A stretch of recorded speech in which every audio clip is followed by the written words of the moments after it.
நீதான் செய்யணும், நீதான் இந்த வீட்டுல செய்யணும் அப்படின்னு சொல்லிட்டு நம்மளுக்குன்னு சில விஷயங்கள் கொடுத்துருப்பாரு. நம்ம அசால்ட்டா இருக்கக்கூடாது. அதுதான் இந்த கதையில இருந்து புரிஞ்சுக்கிறோம். அதே போல யாக்கோபு என்ன செய்யறான்? ஏமாத்துறான். அண்ணனை ஏமாத்தி அந்த ஆசீர்வாதத்தை பிடுங்குறான். அப்படி இல்ல, நம்ம கடவுள்கிட்ட கேட்டோம்னா அந்த ஆசீர்வாதம் நம்மளுக்கு கிடைக்கும்படிக்கு செஞ்சிருப்பான். ரெபேக்காலும் அம்மாவும் பையனுமா சேர்ந்து என்ன செய்யறாங்க? அப்பாவை ஏமாத்தி அந்த ஆசீர்வாதத்தை வாங்குறாங்க. அப்படி நம்ம யாரையும் ஏமாத்தக்கூடாது. சரி, அந்த கதையில இருந்து புரிஞ்சுட்டீங்களா? என்ன புரிஞ்சுட்டீங்க?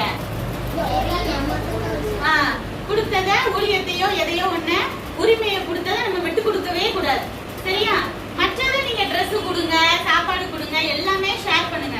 ஆனா உங்களுக்குன்னு தேவன் தனிப்பட்ட வாழ்க்கையில நீதான் எனக்கு இது பண்ணணும், உனையதான் நான் செலக்ட் பண்ணிருக்கேன் அப்படின்னு சொன்னாங்கன்னா எனக்கு பதில் யாரையாவது செய்யுங்கப்பா அப்படிலாம் நம்ம இது பண்ணக்கூடாது. ரெண்டாவது, யாருமே ஏமாத்தக்கூடாது. அவன் அம்மா நினைச்சது நல்லதுதான். சரி, என் பையனை தானே தேவனை ஆசீர்வதிக்கிற போறாரு. ஆனா தப்பா